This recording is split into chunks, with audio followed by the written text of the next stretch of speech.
இந்த காலை வேளையிலே நம்ம மத்தியிலே இருக்கிறார். அவருடைய நாமம் ஜீவனுள்ள தேவனுடைய குமாரனாகிய இயேசு கிறிஸ்து என்பதே.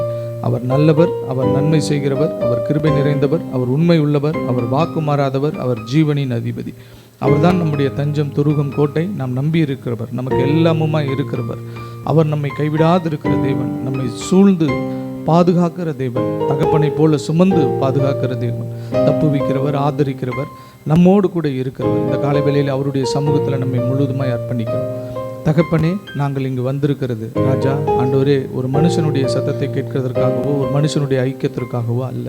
தகப்பனே, உம்மை துதிக்க, உம்மை ஆராதிக்க, உம்மை தொழுது கொள்ள, உம்முடைய நாமத்தை சங்கீர்த்தனம் பண்ண, உம்முடைய பரிசுத்த பிரசன்னத்தை நோக்கி பார்க்க, அன்றொரு உம்மிடத்தில் எங்களை தாழ்த்த அர்ப்பணிக்க, ஊற்றிவிட அன்றொரு இந்த காலை வேளையிலே வந்திருக்கிறோம். எங்கே 2-3 பேர் உம்முடைய நாமத்தினால் ஒன்றாய் இருக்கிறார்களோ அவர்கள் மத்தியில் நான் இருப்பேன் என்று சொன்ன தேவன், வாக்கு மாறாதவராய், வல்லமை நிறைந்தவராய், இந்த காலை வேளையில் எங்கள் மத்தியில் நீர் இருக்கும்படியாய் ஜெபிக்கிறோம். எங்களோடு கூட இடைப்படும் எங்கள் மீட்பரும் எங்கள் இன்ப இரட்சகருமாய் இருக்கிற கர்த்தராகிய இயேசு கிறிஸ்துவின் நாமத்தில் ஜெபம் வேண்டுகிறோம் எங்கள் ஜீவனுள்ள நல்ல தகப்பனே, ஆமென். கர்த்தரை நம்பியே ஜீவிப்போ, கவலை கஷ்டங்கள் தீர்ந்திடோ, கைவிடா காத்திடும் பரமனின் கரங்களில் நாம் பற்றி கொள்வோம். கைவிடா காத்திடும் பரமனின் கரங்களை நாம் பற்றி கொள்வோம். ஜீவதேவன் பின் செல்லுவோம், ஜீவ ஒளிதனை கண்டடைவோம். ஜீவதேவன் பின் செல்லுவோம், ஜீவ ஒளிதனை கண்டடைவோம். மனதின் காரிருள் நீங்கிடவே மாசமாதானம் மனதின் காரிருள் நீங்கிடவே மாசமாதானம் கர்த்தரை நம்பி ஜீவிப்போம், கவலை கஷ்டங்கள் தீர்ந்திடும், கைவிடா காத்திடும் பரமனே கரங்களை நாம் பற்றி, கைவிடா காத்திடும் பரமனே கரங்களை நாம் பற்றி. கைகளை உயர்த்தி நன்றாய் தெரிந்த ஒரு பாடல். என் உயிரான இயேசு என் உயிரோடு கலந்தீர், என் உயிரே நான் உம்மை துதிப்பேன், என் உயிரே நான் உம்மை துதிப்பேன். என் உயிரான உயிரான உயிரான இயேசு, என் உயிரான உயிரான உயிரான இயேசு, உயிரான இயேசு என் உயிரோடு கலந்து, என் உயிரே நான் உம்மை துதிப்பேன், நான் உம்மை துதிப்பேன். உலகமெல்லாம் மறக்குதையா, உணர்வு எல்லாம் இனிக்குதையா. உலகமெல்லாம் மறக்குதையா, உணர்வு எல்லாம் இனிக்குதையா. உம் நாமம் துதிக்கையிலே இயேசையா, உம் அன்பை ருசிக்கையிலே ராஜா, உம் நாமம் துதிக்கையிலே இயேசையா, உம் அன்பை ருசிக்கையிலே ராஜா. என் உயிரான உயிரான உயிரான இயேசு, என் உயிரான உயிரான உயிரான இயேசு, என்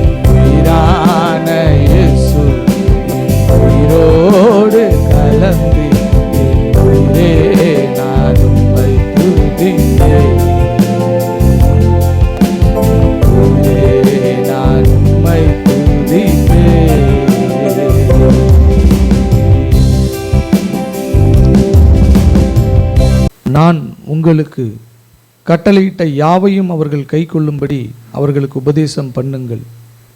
இதோ உலகத்தின் முடிவு பரியந்தம் சகல நாட்களிலும் நான் உங்களுடனே கூட இருக்கிறேன். இதோ உலகத்தின் முடிவு பரியந்தம் சகல நாட்களிலும் நான் உங்களுடனே கூட இருக்கிறேன். உலகத்தின் முடிவு பரியந்தம் சகல நாட்களிலும் நான் உங்களுடனே கூட இருக்கிறேன். இந்த வாக்கு தத்தத்தினுடைய விளக்கம் பிரசங்கத்தில் நீங்கள் புரிந்து கொள்வீர்கள். ஆண்டவர் சொல்கிறாரு உலகத்தின் முடிவு பரியந்தம் அப்படின்றார். அதாவது ஏன் உலகத்தின் தொடக்கம் முதல் அப்படின்னு சொல்லலை அப்படின்னு பார்த்தீங்கன்னா, நம்ம இப்போ தான் நம்ம உண்டாகி இருக்கிறோம், இப்போ தான் நம்ம பிறந்திருக்கிறோம். நமக்கு முன்னாடியிலேருந்து அவர் இருக்கிறார். அவர் சொல்கிறாரு, நீ இந்த பூமியில் வந்த நாள்லேருந்து உலகத்தின் முடிவு பரியந்தம் அப்படி நம்ம எடுத்துக்கணும். அதை என்றைக்கு நாம் தாயின் கற்பத்தில் ஒன்றுமே இல்லாமல் நம்ம உருவானோமோ அந்த நாளிலிருந்து உலகத்தின் முடிவு பரியந்தமும் சகல நாட்களிலும் நான் உங்களுடனே கூட இருக்கிறேன் என்று அவர் சொல்லுகிறார். இன்றைக்கு நம்முடைய வாழ்க்கையில் இருக்கிற அப்ஸ் அண்ட் டவுன்ஸ், நம்முடைய வாழ்க்கையில் இருக்கிற பிரச்சனைகள், நம்முடைய வாழ்க்கையில் இருக்கிற காரியங்கள், நம்முடைய வாழ்க்கையில் இருக்கிற எந்த ஒரு பிரச்சனையும், எந்த ஒரு வியாதியும், எந்த ஒரு சூழ்நிலைமையும் ஆண்டவருடைய திட்டத்தில் அது இல்லை. ஆண்டவருடைய திட்டத்தில் அது இல்லை. நம்ம ஆண்டவருடைய திட்டத்தில் எப்படி இருக்கிறோம் அப்படின்னு பார்த்தீங்கன்னா, என் பிள்ளைகளுடைய வாழ்க்கையில் என்ன நடந்தாலும் சரி, என்ன சூழ்நிலைமைகள் இருந்தாலும் சரி, நான் அவங்க கூட தான் இருக்கிறேன். பிரச்சனைகள், சூழ்நிலைமைகள் நமக்கு பூதாகரமாய் தெரியும். ஆனால் நம்மோடு கூட இருக்கிற தேவன் எந்த பிரச்சனைக்கும் அப்பாற்பட்டவர், எந்த சூழ்நிலைமைக்கும் அப்பாற்பட்டவர், எந்த மனிதனுக்கும் அப்பாற்பட்டவர், எந்த சக்திக்கும் அப்பாற்பட்டவர். அவர் நம்மோடு கூட இருக்கிறேன் என்று வாக்கு பண்ணியிருக்கிறார். உலகத்தின் முடிவு பரியந்தம் சகல நாட்களிலும் நான் உங்களுடனே கூட இருக்கிறேன். இந்த ஒரு ஜெபம் எப்பயுமே நம்முடைய இருதயத்தில் இருக்கணும். ஆண்டவரே, நீங்கள் என்னோடு கூட இருக்கிறீர். ஆண்டவரே, நீர் என்னோடு கூட இருக்கிறீர். ஆண்டவரே, ஒரு நாளும் என்னை விட்டு விலகிறதும் இல்லை, என்னை கைவிடுகிறதும் இல்லை. நீர் நேற்றும் இன்றும் என்றும் மாறாத தேவன். நீர் நித்திய பிதா, சர்வலோகத்தின் அதிபதி. தகப்பனே, நீர் எப்பொழுதும் என்னோடு கூட இருக்கிறீர். எந்த சூழ்நிலைமையாக இருந்தாலும் என்னோடு கூட இருக்கிறீர் மாட்டார். ஒரே ஒரு காரியம்தான், அந்த இயேசு தான் நமக்கு மேலானவர். எந்த நிலையில் இருந்தாலும் ஆண்டவரே, முதலாவது நீங்கள் தான். ஆண்டவரே, நீங்கள் தான் எனக்கு எல்லாம், அதுக்கப்புறம் தான் எனக்கு. ஆண்டவரே, உங்களை தான் நான் நம்பி இருக்கேன், நீங்கள் தான் எனக்குன்னு சொல்லி அவரிடத்துல உங்களை அர்ப்பணித்து, அந்த அன்பு நேசரின் இடத்துல உங்களை தாழ்த்தி அவரிடத்துல உங்களை ஊற்றி விடுங்கள். தேவன் அற்புதங்களை செய்வார். உங்களை கைவிடவே மாட்டார். கைவிடாத நேசர். சொல்லியிருக்கார், உலகத்தின் முடிவு பரியந்தம் சகல நாட்களிலும் நான் உங்களுடனே கூட இருக்கிறேன். இன்னைக்கு நீங்கள் போய் எக்ஸாமில் உட்காரும்போது இந்த வசனத்தை சொல்லுங்கள், ஆண்டவரே, நீர் எங்களோடு கூட இருக்கிறேன் உலகத்தின் முடிவு பரியந்தம். இன்றைக்கி ஏதோ இந்த காரியத்திற்காக இல்லை, இதை விட இன்னும் எவ்வளவோ நான் பார்க்க வேண்டியது இருக்கிறது, இதை விட எவ்வளவோ நான் தாண்டி மேலே போக வேண்டியது இருக்கிறது. ஆண்டவரே, இது அற்பமான ஆரம்பம், இதெல்லாம் ஒன்றுமே இல்லை உமக்கு. ஆண்டவரே, உம்முடைய அன்பின் கரத்தில் ஒப்பு கொடுக்கிறேன் என்று சொல்லி, இதோ உலகத்தின் முடிவு பரியந்தம் சகல நாட்களிலும் என்னோடு கூட இருக்கிறீர். ஜீவனுள்ள தேவனுடைய குமாரனாகிய இயேசு கிறிஸ்து என்னும் இரட்சகர் என்னோடு கூட இருக்கிறார் என்று சொல்லி அறிக்கையிடுங்கள். கர்த்தர் பெரிய காரியங்களை உங்களிடத்தில் செய்வார். அவரால் செய்யக்கூடாத பெரிய காரியம் ஒன்றும் இல்லை. ஒரே ஒரு விஷயத்தை சொல்லிடுறேன், உங்களை கடந்து அவர் போக மாட்டாருங்க. அவர் உங்களை கடந்து போக மாட்டார். அவர் கடந்து போயிருந்தால் சகேவியை கடந்து போயிருந்திருக்கலாம், பர்த்திமேயு குருடனை கடந்து போயிருந்திருக்கலாம். அவர் போக மாட்டார், கடந்து போகவே மாட்டார். 38 வருஷமாக ஒரே இடத்துல படுத்து கிடந்த அவர் ஜஸ்ட் லைக் தட் பார்த்துட்டு போயிருந்திருக்கலாம். நியர்பை அவங்க பாட்டி வீடு, பக்கத்தில் பாட்டி வீடு, கூப்பிடுற தூரத்தில் பாட்டி வீடு, போய் ஜாலியாக பண்டிகை என்ஜாய் பண்ணிவிட்டு அவர் போயிருந்திருக்கலாம். ஆனால் அவர் போகலை. அவர் கடந்து போகவே மாட்டார். அவருக்கு அது முடியாது. அவர் உன்னை பார்த்துட்டு அப்படியே குற்றுவீராக கொலவீராக கிடக்கிறத பார்த்துட்டு உன்னை ஒரு குழப்பத்தில் விட்டுட்டு, உன்னை ஒரு கஷ்டத்தில் விட்டுட்டு அவர் உன்னை தாண்டி போயிடுவாருன்னு நினைக்கிறியா? முடியவே முடியாது, போகவே மாட்டார். இந்த நல்ல தெய்வத்தினிடத்தில் உங்களை அர்ப்பணிங்க, ஒப்பு கொடுங்க. கைவிடா நேசர், கைவிடா நேசர். ஒரே ஒரு விஷயம், அந்த பாடலை மட்டும், அந்த 2 சரணத்தை மட்டும் பாடிட்டு நம்ம ஜெபம் பண்ணலாம். கைவிடா தெய்வமே,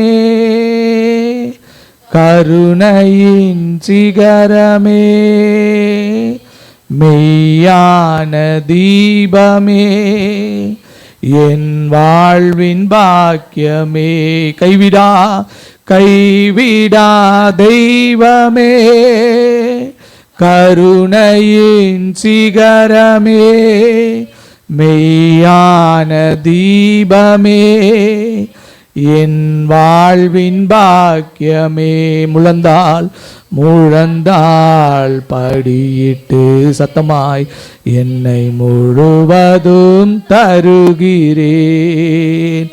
நான் முழந்தாள் படியிட்டு என்னை முழுவதும் தருகிறேன். நல்ல பிதாவே, நன்றியோடு உம்மை துதிக்கிறோம் ராஜா, உம்மை ஸ்தோத்திரிக்கிறோம் அப்பா. நேற்றும் இன்றும் என்றும் மாறாத எங்கள் நல்ல தெய்வமே, உம்மை துதிக்கிறோம், உம்மை ஸ்தோத்திரிக்கிறோம் அப்பா. அன்பின் தெய்வமே, ஆலோசனை கர்த்தரே, அப்பா பிதாவே என்று கூப்பிட பண்ணுகிறவரே, புத்திர சுவிகாரத்தின் ஆவியை தந்திருக்கிறவரே, பிள்ளைகளாய் எங்களை மாற்றி இருக்கிறவரே, உம்மை துதிக்கிறோம், உம்மை ஸ்தோத்திரிக்கிறோம் ராஜா. இந்த நாளிலும் கூட தகப்பனே, எங்களுக்கு வாக்கு பண்ணி இருக்கிறீர், இதோ உலகத்தின் முடிவு பரியந்தம் சகல நாட்களிலும் நான் உங்களுடனே கூட இருக்கிறேன் என்று வாக்கு பண்ணியிருக்கிறீர். வாக்கு மாறா தெய்வம், கைவிடாத நேசர், கருணையின் சிகரம், இந்த காலைவெளியில் எங்களோடு கூட இருந்து எங்களை ஆறுதல் படுத்தி, எங்களை தேறுதல் படுத்தி, எங்களை அரவணைத்த தயவுக்காக, கிருபைகளுக்காக உமக்கு நன்றி. தொடர்ந்து எங்களோடு கூட நீர் இடைப்படும்படியாய் ஜெபிக்கிறோம். எங்களுக்கு முன்பாக இருக்கிற உம்முடைய பந்தியை கர்த்தாவை நீர் ஆசீர்வதித்து தரும்படியாய் ஜெபிக்கிறோம். எங்களோடு கூட பேசும் உம்முடைய கரம் எங்களோடு கூட இருக்கட்டும். உம்முடைய வார்த்தைகள் எங்கள் மத்தியில் துணிக்கட்டும். எங்கள் மீட்பெரும் எங்கள் இன்ப இரட்சகருமாய் இருக்கிற கர்த்தராகிய இயேசு கிறிஸ்துவின் நாமத்தில் ஜெபம் வேண்டுகிறோம் எங்கள் ஜீவனுள்ள நல்ல தகப்பனே, ஆமேன். நம் கையில் இருக்கிற வேத புஸ்தகத்தை உயர்த்தி, என்னை உருவாக்கி என் வாழ்வை மாற்றுகிற உம்முடைய பரிசுத்த வேதத்திற்காக இயேசுவே உமக்கு நன்றி. இரட்சகராம் இயேசு கிறிஸ்துவின் நாமத்தில் ஜெபம் வேண்டுகிறோம் எங்கள் நல்ல ஜீவனுள்ள பிதாவே, ஆமேன். இன்றைக்கு முதல் வாரமாக இருக்கிறபடினால வழக்கமான நம்முடைய அந்த தொடர் செய்தியை நம்ம விட்டு எப்பொழுதும் நான் உங்களுக்கு அறிவித்தது போல் சிலுவையை குறித்ததான செய்தியை நாம் தியானிக்க போகிறோம். அதை தான் மாதம் 1ஆம் தேதியில் நம்ம தியானித்து கொண்டு இருக்கிறோம். சிலுவையை குறித்ததான செய்தி வாசியுங்கள். ரோமர் 3ஆம் அதிகாரம் 26ஆம் வசனம். ரோமர் 3:26. ரொம்ப சின்ன பிரசங்கம் தான், அதனால் நீங்கள் கொஞ்சம் கவனமாய் கவனி. கிறிஸ்து இயேசுவினுடைய இரத்தத்தை பற்றும் விசுவாசத்தினாலே பலிக்கும் கிருபாதார பலியாக அவரையே ஏற்படுத்தினார். கிறிஸ்து இயேசுவினுடைய இரத்தத்தை பற்றும் விசுவாசத்தினாலே பலிக்கும் கிருபாதார பலியாக அவரையே ஏற்படுத்தினார். கிருபாதார பலி, இந்த கிருபாதாரம் அப்படிங்கிற அந்த வார்த்தை ஆங்கிலத்தில் ப்ரிப்பசியேஷன் என்று சொல்லப்பட்டிருக்கிறது. ப்ரிப்பசியேஷன் என்று சொல்லப்பட்டிருக்கிறது. இந்த கிருபாதாரம் அப்படிங்கிற அந்த வார்த்தை, கிருபாதார பலின்றீங்களே, அது 2 வார்த்தை, கிருபாதார பலி அப்படின்னு சொல்லி இருக்கும். அப்போ அந்த கிருபாதாரம் என்கிற வார்த்தை, அந்த ப்ரிப்பசியேஷன் என்று சொல்லக்கூடிய ஆங்கில வார்த்தை அந்த கிருபாதார பலிக்கு சொல்லப்பட்டிருக்கிறது. கவனிங்க, இதனுடைய அர்த்தம் என்ன அப்படின்னு பார்க்கும்போது, பரிகாரம், அமைதிப்படுத்துதல், சினம் தணித்தல், கோபம் தணித்தல் என்கிறதான அர்த்தங்கள் இதற்கு கொடுக்கப்பட்டிருக்கிறது. இந்த வார்த்தை புதிய ஏற்பாடு கிரேக்க மொழியில் எழுதப்பட்டபடினால இந்த கிருபாதாரம் என்கிறதான இந்த வார்த்தை கிரேக்க மொழியில் எப்படி சொல்லப்பட்டிருக்கிறது, கிரேக்க மொழியில் எப்படி சொல்லப்பட்டிருக்கிறது அப்படின்னு பார்க்கும்போது ஹைலஸ்டெரியோன் என்று சொல்லப்பட்டிருக்கிறது. ஹைலஸ்டெரியோன் என்று சொல்லப்பட்டிருக்கிறது இந்த கிரேக்க வார்த்தை. இந்த ஹைலஸ்டெரியோன் என்கிற வார்த்தை இந்த கிருபாதாரம் என்கிறதான வார்த்தைக்கு கொடுக்கப்பட்டிருக்கிறது. கவனியுங்க, அதனுடைய அர்த்தமும் அதே தான் வருகிறது. பரிகாரம், அமைதிப்படுத்துதல், இன்னும் சாந்தப்படுத்துதல், சினம் தணித்துதல், இப்படிப்பட்ட காரியங்கள் அர்த்தமாக வருகிறது. கவனிங்க, இன்னொரு வசனத்தை நாம் வாசிக்கலாம். எபிரேயர் 9ஆம் அதிகாரம் 5ஆம் வசனம். எபிரேயர் 9:5. அதற்கு மேலே மகிமையுள்ள கேருபீன்கள் வைக்கப்பட்டு, போதும், கிருபாசனத்தை நிழலிட்டிருந்தன. இப்போ இங்கே கவனிங்க, அதற்கு மேலே மகிமையுள்ள கேருபீன்கள் வைக்கப்பட்டு கிருபாசனத்தை நிழலிட்டிருந்தன என்று சொல்லப்பட்டிருக்கிறது. முன்ன நம்ம அங்கே வாசித்தோம், கிருபாதாரம் என்கிற வார்த்தை வாசித்தோம். இப்போ இங்கே இன்னொரு வார்த்தை வருகிறது, கிருபாசனம் என்கிற வார்த்தை வருகிறது. அந்த கிருபாதாரம் என்கிற வார்த்தை நமக்கு பழக்கம் இல்லாத வார்த்தை. ஆனால் இந்த கிருபாசனம் என்கிற வார்த்தை நமக்கு பழக்கப்பட்ட வார்த்தை. இந்த கிருபாசனம் என்கிறது என்ன? ஆசரிப்பு கூடாரத்தில் மகா பரிசுத்த ஸ்தலத்தில் உடன்படிக்கை பெட்டி வைக்கப்பட்டிருக்கும். அந்த உடன்படிக்கை பெட்டியின் மேலே ஒரு மூடி வைக்கப்பட்டிருக்கும். அந்த மூடியில் எதிர் புறமாக முகமுகமாக எதிர் புறமாக கேருபீன்கள் வைக்கப்பட்டிருக்கும். அது சுத்த பொன்னினால் செய்யப்பட்ட மூடி. அந்த மூடிக்கு பேர் தான் கிருபாசனம் என்று சொல்லப்படுகிறது. இந்த கிருபாசனம் ரொம்ப மகிமை நிறைந்ததாய் காணப்படுகிறது.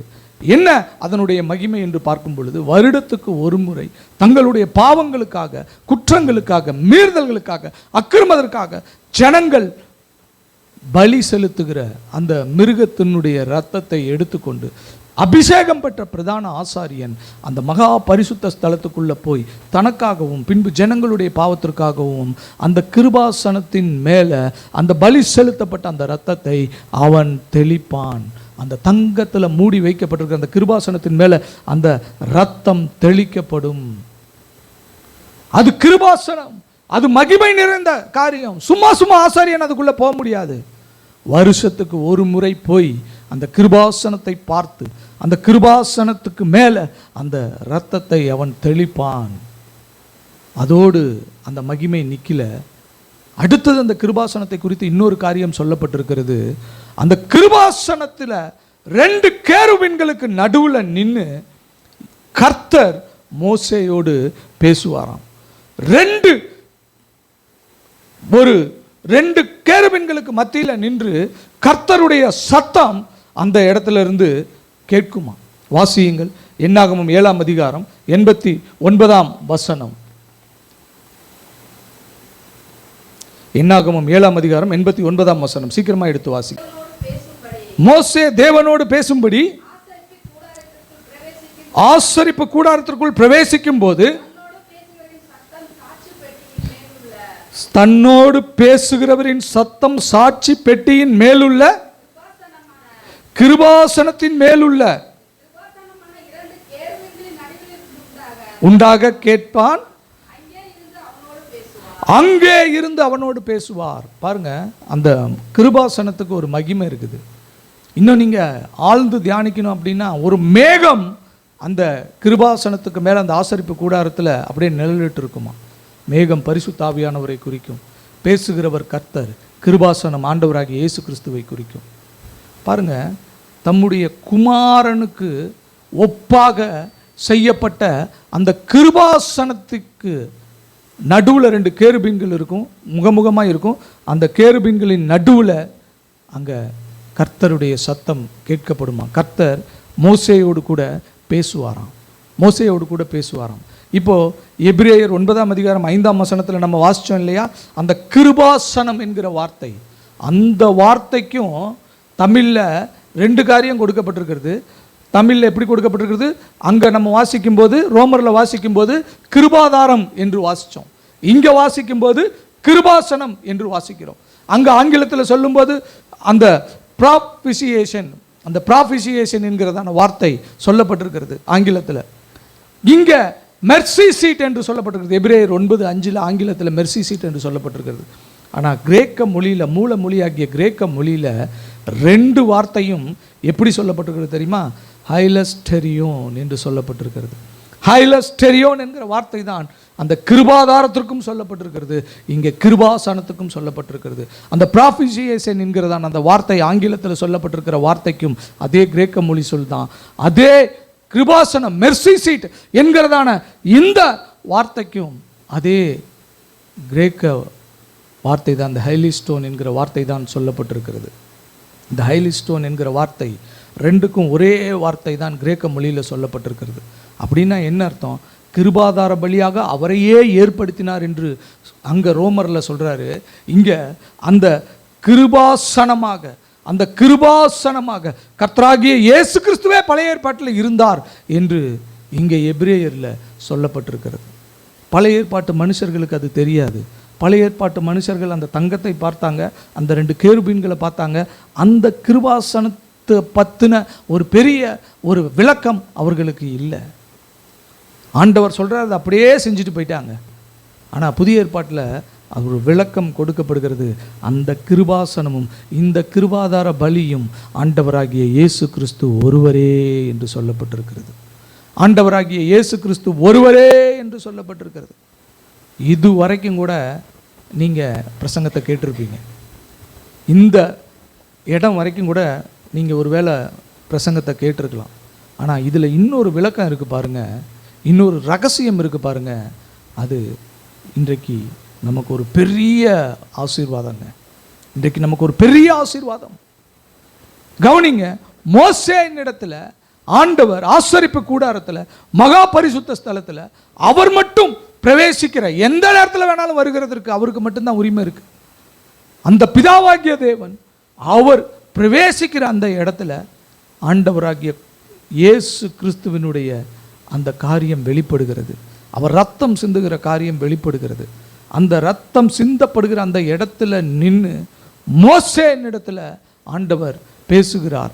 மோசேயும் ஆண்டவரோடு பேசுகிறான். மோசே ஆண்டவருடைய சத்தத்தை அவன் கேட்கிறான் என்று சொல்லி பார்க்கிறோம். இப்போ சிலுவையில் ஆண்டவராகிய இயேசு கிறிஸ்து நமக்காக ரத்தம் சிந்தினார். சிலுவையில் ஆண்டவராகிய இயேசு கிறிஸ்து நமக்காக ரத்தம் சிந்தினார். அது எல்லாருக்கும் தெரியும். ஆனால் ஒரு காரியத்தை நம்ம கவனிச்சிருக்கவே மாட்டோம். சிலுவையில் நம்ம பார்க்கும்போது நம்ம எதை பார்ப்போம் அப்படின்னு பார்த்தீங்கன்னா, ஆண்டவரை எப்படி அடித்தாங்க, ஆண்டவரை எப்படி துன்பப்படுத்தினாங்க, ஆண்டவரை எப்படி கொடுமைப்படுத்தினாங்க, ஆண்டவரை எப்படி புண்படுத்தினாங்க, அவர் எப்படி அந்தகேடு அடைந்திருந்தார், அவர் எப்படி மரித்தார், அவர் எப்படி, இது எந்த காரியங்கள் தான் அவருடைய சரீரம் அடக்கம் பண்ணப்பட்டது, எப்படி அவர் சரீரத்தை இறக்குனாங்க, எப்படி யோசேப்பு போய் கேட்டான், இதில் தான் நம்முடைய கவனம் இருக்குமே தவிர ஒரு காரியத்தை நம்ம கவனித்திருக்கவே மாட்டோம். ஒரு காரியத்தை நாம் கவனித்திருக்கவே மாட்டோம். என்ன காரியம் அப்படின்னு பார்க்கும்போது, சிலுவையில் ஆண்டவராகிய இயேசு கிறிஸ்து இரத்தத்தை சிந்தினார். அந்த இரத்தம் இந்த பூமியில் சிந்தப்பட்டது. அந்த சிந்தப்பட்ட இரத்தம் அப்படியே பூமியில் தண்ணி சிந்தின மாதிரி சிந்தி கிடந்துச்சு அப்படின்னு நீங்கள் நினச்சிங்கன்னா அதுதாங்க இல்லை. அவர் ரத்தம் சிந்தினார். அந்த ரத்தம் சிலுவையிலிருந்து கீழே சிந்தினது, இந்த பூமியில் சிந்தினது. அந்த ரத்தம் சிலுவையிலிருந்து சிந்தி அது அப்படியே சும்மா கிடக்கல. என் ஜனங்களுடைய பாவங்களுக்காக நான் ரத்தத்தை சிந்திவிட்டேன், அவர்களுடைய பாவங்கள் மன்னிக்கப்பட்டது அப்படின்னு ஆண்டவர் இல்லை. அவர் ரத்தம் சொட்டு சொட்டா சொட்டு சொட்டா சொட்டு சொட்டா சொட்டு சொட்டா அப்படியே இந்த பூமியில் சிந்தி, அவர் சிலுவையில் அறையப்பட்ட இடத்துல சிந்தி, அவர் சரீரத்திலிருந்து இனி ரத்தம் இல்லை என்கிறதுக்கு அடையாளமாக தண்ணீரும் வந்து கீழே சிந்தி, ஒரு சொட்டு ரத்தம் கூட அவருடைய சரீரத்தில் இல்லாமல் எல்லா ரத்தமும் இந்த பூமியில் சிந்தி அவர் தன் ஜீவனை கொடுத்தார். சிந்தப்பட்ட அந்த ரத்தம் இருக்கு இல்லையா, அந்த ரத்தம் ஒரு காரியத்தை செஞ்சு தான். வாசிச்சு பாருங்க, எபிரேயர் 12ஆம் அதிகாரம் 24ஆம் வசனம். சீக்கிரமாக எடுத்து வாசியுங்கள். எபிரேயர் 12:24. புது உடன்படிக்கையின் மத்தியஸ்தராகிய இயேசுவின் இடத்திற்கும் ஆபேலினுடைய ரத்தம் பேசினதை பார்க்கிலும், கவனிங்க, நன்மையானவைகளை பேசுகிற ரத்தமாகிய தெளிக்கப்படும் ரத்தத்தினருக்கும் வந்து சேர்ந்தீர்கள். ஆபேலின் ரத்தம் பேசினதை பார்க்கிலும் நன்மையானவைகளை பேசுகிற இரத்தத்தின் இடத்திற்கும் வந்து சேர்ந்தீர்கள். புது உடன்படிக்கையின் மத்தியஸ்தராகிய இயேசு கிறிஸ்துவின் இடத்திற்கும் ஆபேலினுடைய ரத்தம் பேசினதை பார்க்கிலும் நன்மையானவைகளை பேசுகிற ரத்தமாகிய தெளிக்கப்படும் ரத்தத்தின் இடத்திற்கும் வந்து சேர்ந்தீர்கள். இப்போ நான் உங்களுக்கு ஒரு காரியம் சொல்கிறேன் பாருங்க. சிலுவையில் ஆண்டவராகிய இயேசு கிறிஸ்து மரிச்சிட்டார். அவருடைய ரத்தம் இந்த பூமியில் சிந்திடுச்சு. உடனே பாருங்க, எல்லாம் முடிஞ்சிடுச்சு அப்படின்னு ஆண்டவர் சொல்லிட்டு அவர் மரிச்சிட்டார். ஆனால் முடியலங்க. உண்மையாக சிந்தப்பட்ட ரத்தம் இருக்குது பார்த்தீங்களா கீழே, அது இங்கிருந்து நமக்காக நன்மையானவைகளை பிதாவின் இடத்துல பேசினுச்சான். அது எப்படி பேசினுச்சுன்றதுக்கு பழைய ஏற்பாட்டில் ஆபேலினுடைய ரத்தம் சிந்தப்பட்டு அந்த ரத்தம் என்னை கூப்பிடுது அப்படின்னு சொல்லி ஆண்டவர் சொன்னார். காயின் இடத்துல சொன்னார், உன் சகோதரனுடைய ரத்தம் என்னை கூப்பிடுது அப்படின்னாரு. புதிய ஏற்பாட்டில் 2 இடத்துல எபிரேய புஸ்தகத்தில் சொல்லப்பட்டிருக்கிறது, ஆபேலினுடைய ரத்தம் பேசினதை பார்க்கிலும் என்று சொல்லப்பட்டிருக்கிறது. இன்னொரு இடத்துல 11ஆம் அதிகாரத்தில் 4ஆம் வசனம்னு நினைக்கிறேன், 11ஆம் அதிகாரம் 4ஆம் வசனத்தில் சொல்லப்பட்டிருக்கிறது, அவன் மரித்தும் இன்னமும் பேசுகிறான் என்று சொல்லப்பட்டிருக்கிறது. அவன் மரித்தான் இன்னமும் பேசுகிறான் என்று சொல்லி எபிரேயர் 11ஆம் அதிகாரத்தில் நம்ம வாசிக்கிறோம். 11:4 கடைசி வார்த்தையாக அது இருக்கும். அவன் மரித்தும் இன்னமும் பேசுகிறான். போதும், வாசிக்க வேண்டாம். இப்போ உங்களுக்கு ஒரு காரியத்தை நான் சொல்கிறேன் பாருங்க. இயேசு கிறிஸ்துவினுடைய ரத்தம் என்ன செய்தான்? இந்த பூமியில் இருந்து சிந்தப்பட்ட அவருடைய ரத்தம், அந்த நொடியே எப்போ ரத்தம் இங்கே சிந்துனுச்சோ அவர் எப்போ அவுட் ஆஃப் கண்ட்ரோலில் போயிட்டார். இப்போ அவரால் பேச முடியாது. அவர் ஏலி ஏலி லாமா சபக்தானி என்று சொன்னார். நான் ஏற்கனவே அதை குறித்து உங்களுக்கு சொல்லியிருக்கிறேன். ஒரு மனுஷனுக்கு அடிபடும் போது, ஒரு மனுஷனுக்கு பெரிய வேதனை வரும்போது அவன் தாய்மொழி தான் அவனுடைய வாயிலிருந்து வரும். அவனுக்கு 100 மொழி தொலைஞ்சாலும் அவன் காலில் முள்ளு குத்துச்சுன்னா அவன் தமிழனா இருந்தால் அவன் அம்மானு தான் கத்துவான். இப்போ அவர் டோட்டலாக டீஹைட்ரேஷன் ஆயிட்டாரு. ஆனால் அந்த ரத்தம் சும்மா இல்லைங்க. அந்த ரத்தம் இங்கே கீழே இருந்து நமக்காக நன்மையானவைகளை பேசி கொண்டிருக்கிறதாம். நமக்காக நன்மையானவைகளை பேசி கொண்டிருக்கிறதாம். கிருபாசனத்துக்கு நடுவில் நின்று பிதாவாகிய தேவன் மோசேயோடு பேசினார். மோசேயோடு பேசினார். மோசேக்கு ஏதோ அப்படியே ஒரு நிழலாட்டமான காரியம் தெரியுது. நிழலாட்டமான காரியம் தெரியுது. மோசே போய் ஜனங்கள் இடத்துல கர்த்தர் பேசினார், கர்த்தர் பேசினார்னு சொல்றான். மோசேக்கு திடீர்னு ஒரு பயம் வருது. கர்த்தர் பேசினார்னு சொல்றோம், நான் ஒரு வேளை இல்லைன்னா யார் மூலமா கர்த்தர் பேசுவார்? யார் மூலமா கர்த்தர் இந்த ஜனங்களோட பேசுவார்? யார் அந்த கிருபாசனத்துக்கு முன்பாக போய் நின்று கர்த்தருடைய வார்த்தையை வாங்கி ஜனங்கள் இடத்துல கொண்டு போய் சேர்ப்பான்? அப்போ மோசே ஒரு காரியத்தை சொல்லுகிறான். வாசிச்சு பாருங்க. உபாகமம் 18ஆம் அதிகாரம் 15ஆம் வசனத்தை அவன் தீர்க்க தரிசனமாய் சொல்லுகிறான். மோசே தீர்க்க தரிசனமாய் சொல்லுகிறான். உபாகமம் 18ஆம் அதிகாரம் 15ஆம் வசனம். சீக்கிரமாய். உன் தேவனாகிய கர்த்தர் என்னை போல ஒரு தீர்க்கதரிசியை உனக்காக உன் நடுவே, உனக்காக உன் நடுவே உன் சகோதரரிலிருந்து எழும்ப பண்ணுவார், அவருக்கு செவி கொடுப்பீர்களாக. இப்ப மோசே கிளியர் பண்ணிட்டான்.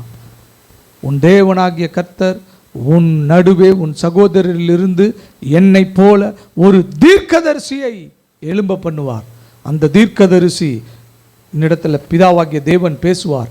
அந்த தீர்க்கதரிசி உன்னிடத்தில் பேசுவார், நீ அவருக்கு செவி கொடுப்பாயாக என்று இஸ்ரவேல் ஜனங்களுக்கு மோசே வாக்கு பண்ணினான். மோசேக்கு அப்போ தெரியாது அந்த தீர்க்கதரிசி எப்படி பேசுவார்னு தெரியாது. அந்த தீர்க்கதரிசி எப்படி பிதாவினிடத்தில் பேசுவார்னு தெரியாது. அவன் நினைச்சான் நம்மளை மாதிரி போய் நின்று அப்படியே பிதா அங்கேருந்து வருவார் இந்த ஆசரிப்பு கூடாரத்தில், இந்த கிருபாசனத்துக்கு முன்பாக நான் நிற்பேன், 2 கேருபீன்களுக்கு நடுவாக பிதா நின்று அவருடைய சத்தம் தொனிக்கும், நான் பிதாவினிடத்தில் பேசுகிறது போல அந்த தீர்க்கதரிசி பேசுவார் என்று சொல்லி அவன் தீர்க்க தரிசனம் சொன்னான். ஆனால் அந்த கிருபாசனமே கிருபாதார பலியாக பேச போகிறது என்கிறது மோசேக்கு தெரியாது. அதைவிட மேலான ஒரு காரியம், அந்த கிருபாதார பலியினுடைய ரத்தம் எனக்காக நன்மையானவைகளை இந்த பூமியிலிருந்து பேசிக்கொண்டிருக்கிறது. இது எத்தனை பேருக்கு இந்த அறிவு இருக்குது பாருங்க. எனக்காக நன்மையானவைகளை சிந்தப்பட்ட கிறிஸ்துவினுடைய ரத்தம் நன்மையானவைகளை பேசுகிறது. சிலுவையில் நம்ம கவனிக்காத சில காரியங்கள் இருக்குங்க பாருங்க. சிலுவையில் ஒரு கல்வனை அன்றைக்கே அவர் பரதேசுக்கு கொண்டு போயிட்டார். அன்றைக்கே கொண்டு போனார். நீ இன்றைக்கு என்னுடனே கூட பரதேசில் இருப்பாய் என்று சொன்னார். இன்னொரு காரியம், சிந்தப்பட்ட அவருடைய ரத்தம் இந்த பூமியிலிருந்து பிதாவை நோக்கி நமக்காக நன்மையானவைகளை பேசிக்கொண்டே இருக்கிறது. இன்னொரு காரியம், சபை சரித்திரத்தில் சொல்லப்பட்டிருக்கிறது. யோவான் 19ஆம் அதிகாரத்தில் 2 வசனம். யோவான் 19:34-35. ஆகிலும் போர் சேவகரில் ஒருவன் ஈட்டியினாலே அவருடைய விழாவில் குத்தினான். உடனே இரத்தமும் தண்ணீரும் புறப்பட்டது. அதை கண்டவன் சாட்சி கொடுக்கிறான். அவனுடைய சாட்சி மெய்யாய் இருக்கிறது. நீங்கள் விசுவாசிக்கும்படி தான் சொல்லுகிறது மெய்யென்று அவன் அறிந்திருக்கிறான். இந்த போர் சேவகனுடைய பெயர், அவனுடைய பெயர் லத்தீன் பாஷையில், அதாவது இட்டாலியினுடைய பாஷையில் கொடுக்கப்பட்டிருக்கிறது. லான் ஜீன்ஸ் என்று சொல்லி லான்ஜீனியஸ் என்று சொல்லப்பட்டிருக்கிறது. லான்ஜீனியஸ் என்று சொல்லி அவனுடைய பெயர் கொடுக்கப்பட்டிருக்கு. இந்த லான்ஜீனியஸ்ங்கிற போர் சேவகன் யார் அப்படின்னு பார்க்கும்போது ரோம நூற்றுக்கு அதிபதி என்று சொல்லி வரலாறு சரித்திரம் சொல்லுகிறது. இந்த லான்ஜீனியஸ்க்கு பிறவியிலிருந்தே பார்வை குறைபாடு இருந்தது.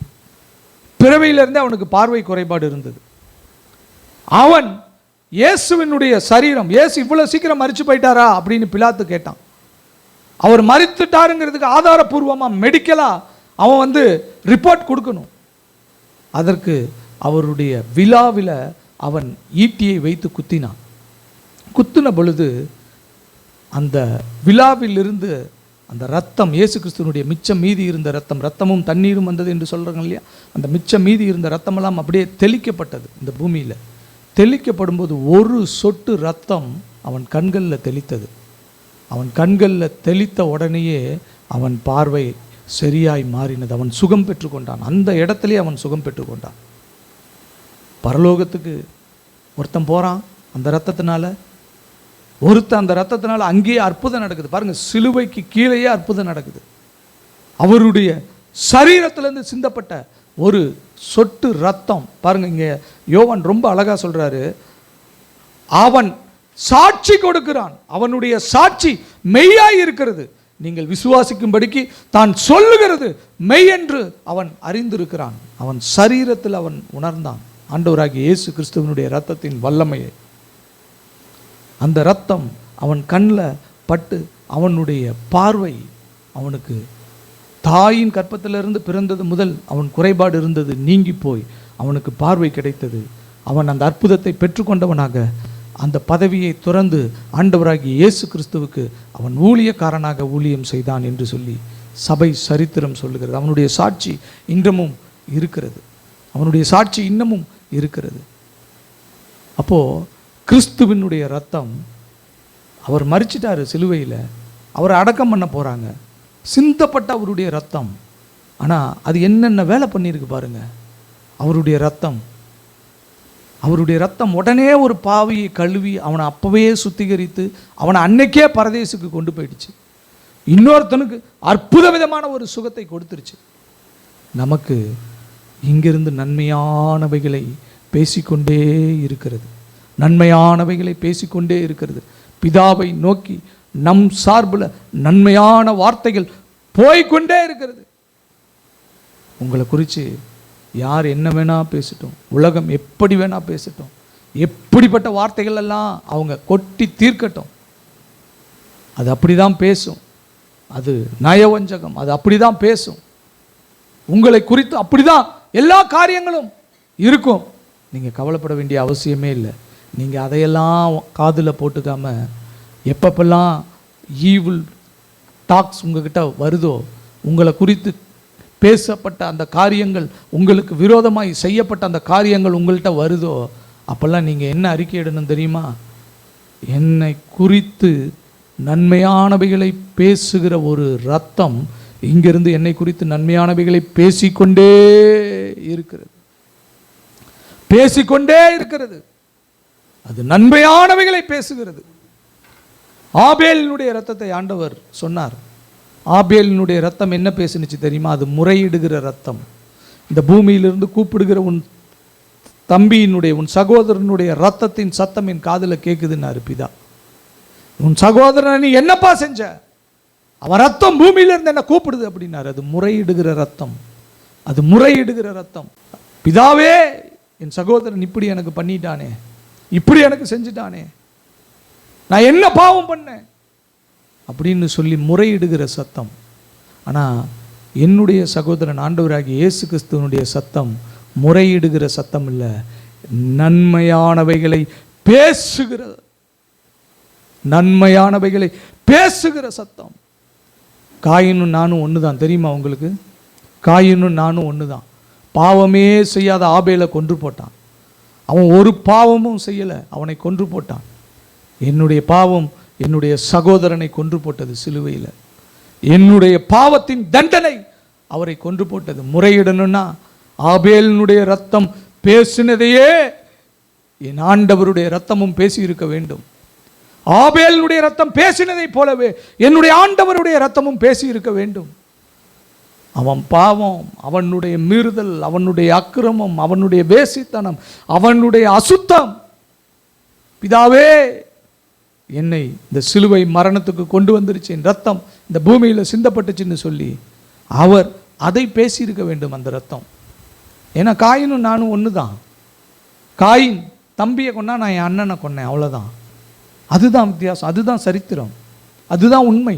என்னுடைய பாவங்கள், என்னுடைய மீறுதல்கள், என்னுடைய அக்கிரமங்கள் என் தேவனை சிலுவையில் கொன்றது. அதற்கான தண்டனை தான் பிதா அவருக்கு கொடுத்தார். நியாயப்பிரமாணம் எனக்கு நியமித்த தண்டனையை, நியாயப்பிரமாணத்தை அறிந்து, நியாயப்பிரமாணத்தை தெரிந்து, நியாயப்பிரமாணத்தை புரிந்து கொண்டு குற்றம் செய்தால் நியாயப்பிரமாணத்தின் தண்டனை அவனுக்கு வரும். எனக்கு வந்தது. ஆனால் அந்த நியாயப்பிரமாணத்தின் தண்டனையை என் சகோதரன் எடுத்துக்கொண்டார்.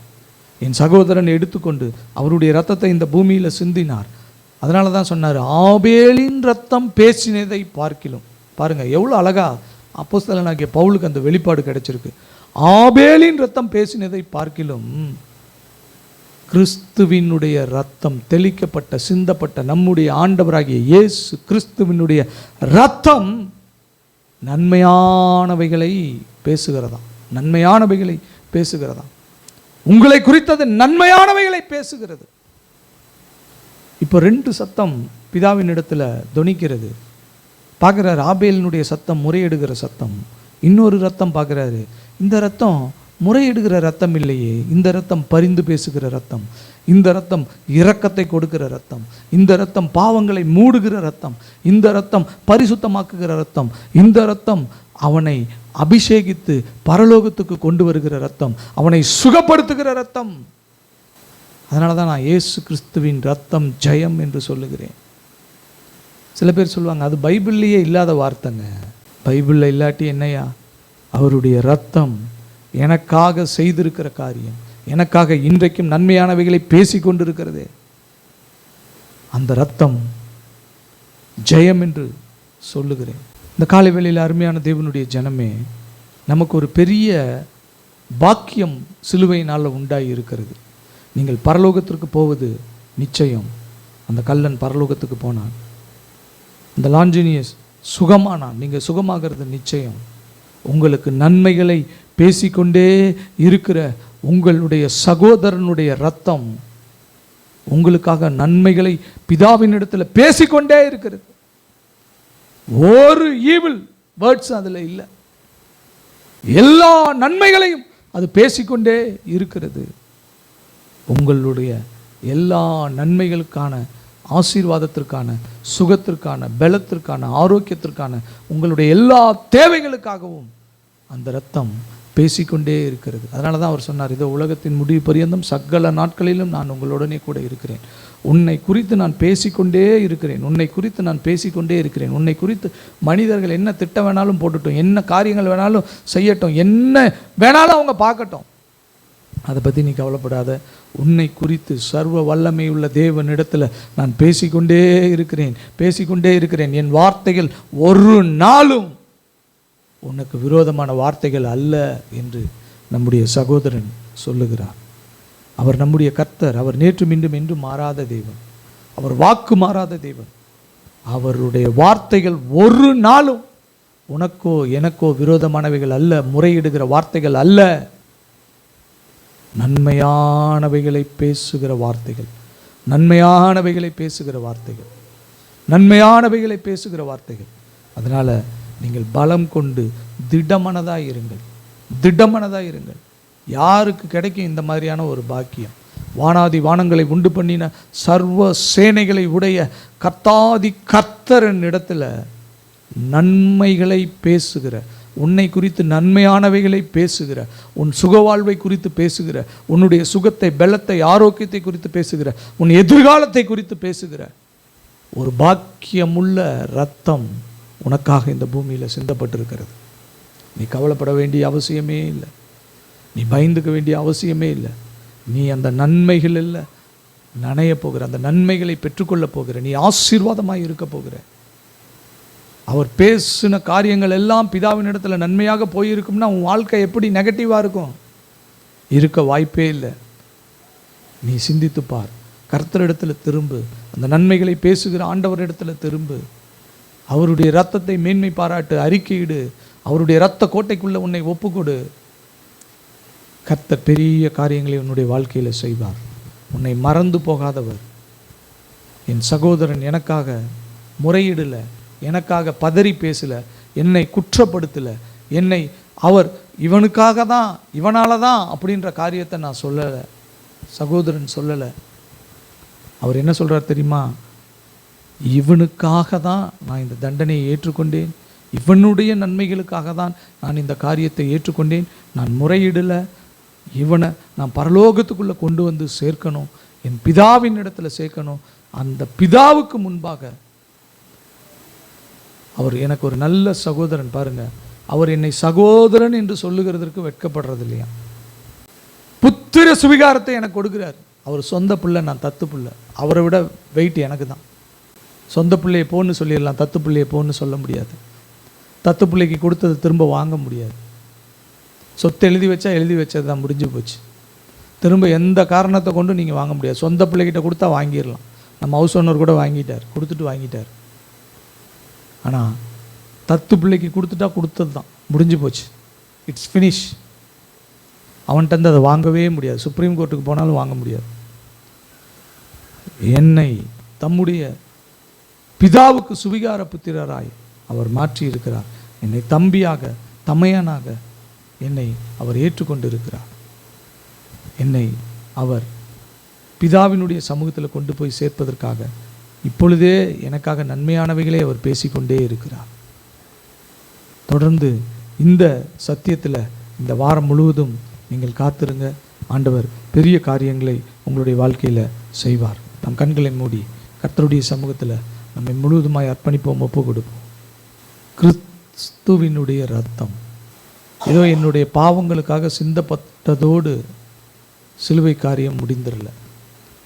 சிலுவையில் அவர் ஜெபம் பண்ணினார், கடைசி ஜெபம் பண்ணினார். பிதாவே இவர்களுக்கு மன்னியும் என்று சொன்னார். அவ்வளோதான். அவருடைய சத்தம் நிறுத்தப்பட்டது. மரணம் அவரை ஆட்கொண்டது. அவர் இனி பேச முடியாது. பிசாசு அங்கே தான் ஜெயிச்சிட்டேன்னு நினச்சான். ஆனால் ரத்தம் சிந்தப்பட்ட அவருடைய ரத்தம் கூப்பிடுகிறத பிசாசால் தடுக்க முடியல. ஆபேலினுடைய ரத்தம் கூப்பிட்டதே அவனால் தடுக்க முடியல. கிறிஸ்துவனுடைய ரத்தம் கூப்பிடுறதை எப்படி அவனால் தடுக்க முடியும்? எல்லாரும் அவருடைய மரித்து போன அந்த சரீரத்தின் மேலே கவனமாக இருந்தாங்க. இப்போ எப்படி சிலுவையிலேருந்து இறக்குவாங்க, யார்கிட்ட இந்த சரீரத்தை கொடுப்பாங்க, யார் இதை அடக்கம் பண்ணுவாங்க, எப்படி நம்ம போய் எல்லா வழிமுறைகளையும் செய்யறது, அதற்கு நறுமணம் போடுறது, எப்படி அதை யூதர்களினுடைய முறைமையின்படி நம்ம அடக்கம் பண்ணுறது, எப்படி இந்த காரியத்தை எல்லாம் செய்யறது, அவங்க அந்த குழப்பத்தில் இருக்கிறாங்க. ரோமர்கள் அதை இதுக்கு அடுத்தது என்ன உத்தரவு வரும்னு அவங்க எதிர்பார்த்துக்கிட்டு இருக்கிறாங்க. அவருக்கு விரோதமாக அவர் சிலுவையில் அறைந்தவர்களெல்லாம் அந்த பூமி அதிர்ச்சிகளையும் தேவாலயத்தின் திரைசிலை கிழிந்ததையும் அங்கே பரிசுத்தவான்கள் உயிரோடு எழுந்து நடக்கிற காரியத்தையும் பார்த்து அவங்க அதிர்ச்சிக்குள்ளாகி அவங்க விரோதமானவங்களாம் அவங்க ஒரு பக்கம் அப்படி இருக்காங்க. ஆனால் இயேசு கிறிஸ்துவனுடைய ரத்தம் இங்கேருந்து அழகாக பிதாவின் இடத்துல பேசிக்கொண்டே இருக்கிறது. அங்கேருந்து அப்படியே தொடங்குது. ஒரு நொடி கூட பாருங்கள், அவர் உயிரோடு இருந்த வரைக்கும் நமக்காக ஜெபம் பண்ணினார். அவர் மரிக்கிற அந்த நேரத்தில் கரெக்டாக இங்கிருந்து வாய்ஸ் போகுது. பிதாவுக்கு ஆக மொத்தம் தன்னுடைய குமாரனுடைய சத்தம் கேட்டுக்கொண்டே இருக்கிறது. உன் நிமித்தம் என் நிமித்தம் ஓயாமல் கேட்டுக்கொண்டே இருக்கிறது. நீ ஒரு நாளும் நீ கவலை, நீ தூங்கலாங்க, அந்த சத்தம் தூங்காதுங்க. நன்மையானவைகளை பேசிக்கொண்டே இருக்கிறது. நமக்காக உனக்காக நன்மையானவைகளை பேசிக்கொண்டே இருக்கிறது. அதுக்கு ரெஸ்ட் கிடையாது. அது சோர்ந்து போகிறது இல்லை, அது பலனற்று போகிறது இல்லை, அது தூங்குவதும் இல்லை, களைப்படைவதும் இல்லை. அது எப்பொழுதும் அந்த ரத்தம் நமக்காக பேசிக்கொண்டே இருக்கிறது. ஒரு நொடி உன்னை அப்படி கைவிடுறது இல்லைங்க அவர். அதனால தான் அவர் சொல்கிறார், நான் உன்னை விட்டு விலகுவதும் இல்லை, உன்னை கைவிடுவதும் இல்லை. ஒரே ஒரு நொடி அவர் உன்னை கைவிடுறது கிடையாது. கடைசி நொடியில் காரியத்தை மாறுதலாக மாற்றுவார். நொடி பொழுதில் அவர் எல்லாத்தையும் மாற்றிட்டு போயிட்டே இருப்பார். டக்குன்னு நமக்கு விரோதமாக இருக்கிற காரியங்கள் எல்லாம் குழம்பி போகும். அவர் அப்படிப்பட்ட ஒரு காரியத்தை உன்னுடைய வாழ்க்கையில் செய்வார். நமக்கு கிடைச்சிருக்கிறதெல்லாம் ஒரே ஒரு பாக்கியங்க, ஆண்டவராகிய இயேசு கிறிஸ்து என்கிற நல்பாக்கியம். அந்த பாக்கியத்தை விட்டு ஒரு ஒரு ஒரு இன்ச்சில் ஒரு அணு கூட நம்ம விலகக்கூடாது. ஒரே அணு கூட நம்ம விலகக்கூடாது. அவர்கிட்ட தான் நிற்கணும். வாழ்வோ சாவோ அவர்கிட்ட தான் நிற்கணும். அக்கினியோ கந்தகமோ அவர்கிட்ட தான் நிற்கணும். செங்கடலோ கோலியாத்தோ அவர்கிட்ட தான் நிற்கணும். வரட்டும், என்ன வேணால் எதிரில் வரட்டும். என் இயேசு கிறிஸ்துவினுடைய அன்பை விட்டு என்னை பிரிப்பவன் யார் என்று அப்போஸ்தலனாகிய பவுல் சொன்னார். இது ஒரு பெரிய வெளிப்பாடு, ஒரு பெரிய சத்தியம். இது நம்மை வாழ வைக்கிற சத்தியம், ப்ராக்டிக்கல் மெசேஜ். அதனால் இந்த காலை வேளையில் இந்த சத்தியத்திற்கு உங்களை கீழ்ப்படுத்துங்கள், உங்களை அர்ப்பணியுங்கள். கர்த்தர் பெரிய காரியங்களை செய்வார். நல்ல பிதாவே, நன்றியோடு உம்மை துதிக்கிறோம். ராஜா, உம்மை ஸ்தோத்திரிக்கிறோம். அப்பா, நேற்றும் இன்றும் என்றும் மாறாத எங்கள் நல்ல தெய்வமே, உம்மை துதிக்கிறோம், உம்மை ஸ்தோத்திரிக்கிறோம். இந்த நாளிலும் கூட எங்களோடு கூட நீர் பேசி, எங்களோடு கூட நீர் இடைப்பட்டு, ஆண்டவரே, உம்முடைய ரத்தம், ஆபேலினுடைய ரத்தம் பேசினவைகளை பார்க்கிலும் நன்மையானவைகளை பேசுகிற ரத்தம். அவன் மரித்தும் இன்றும் பேசுகிறான் என்று ஆபேலை குறித்து சொல்லப்பட்டிருக்கிறது. மரித்தவன் இன்றும் பேசுகிறான் என்றால், மரித்து உயிரோடு எழுந்து பிதாவினுடைய வலது பரிசத்தில் இருக்கிறவர் இன்னும் அதிகமாய் எனக்காக நன்மையானவைகளை பேசுகிறவராய் இருக்கிறார். அவருடைய நாமம் ஜீவனுள்ள தேவனுடைய குமாரனாகிய இயேசு கிறிஸ்து என்பது. அந்த நாமத்தினிடத்தில் தஞ்சமாய் அடைக்கலமாய் நாங்கள் வந்திருக்கிறோம். அவருடைய நாமத்தை உயர்த்தி பிடிக்கிறோம். அவருடைய இரத்த கோட்டைக்குள்ளே எங்களை ஒப்பு கொடுக்கிறோம். எங்களை தாழ்த்தி, எங்கள் சகோதரனுடைய கரத்தில் எங்களை தாழ்த்தி, எங்களை அர்ப்பணித்து, எங்களை விட்டு கொடுக்கிறோம். அவர் எங்களுக்கு நன்மையானவைகளை பேசி, நன்மையானவைகளை செய்து, எங்களை பரதேசுக்குள்ளே பிரவேசிக்க செய்து, பரலோகத்திற்குள்ளே பிரவேசிக்க செய்து, பிதாவினுடைய சமூகத்தில் எங்களை நிறுத்தி, எங்களை ராஜாக்களும் ஆசாரியர்களுமாய் மாற்றுவார். தகப்பனே, இந்த காலை வேளையில் எங்களோடு கூட நீர் இடைப்பட்ட தயவுக்காக, எங்களோடு கூட நீர் பேசின தயவுக்காக உமக்கு நன்றி. தொடர்ந்து எங்களை நடத்தும். எங்களுக்கு முன்பாக வைக்கப்பட்டிருக்கிற பந்திக்காக உமக்கு ஸ்தோத்திரம். இந்த திருமேஜையை கர்த்தாவே உம்முடைய தழும்புள்ள கரத்தினால் தொட்டு ஆசீர்வதியும். எங்களை இந்த திருமேஜைக்கு தகுதிப்படுத்தும். உம்முடைய அன்பின் கரத்தில் எங்களை ஒப்பு கொடுக்கிறோம். எங்கள் மீட்பெரும் எங்கள் இன்ப இரட்சகருமாய் இருக்கிற கர்த்தராகிய இயேசு கிறிஸ்துவின் நாமத்தில் ஜெபம் வேண்டுகிறோம் எங்கள் ஜீவனுள்ள நல்ல தகப்பனே. ஆமென்.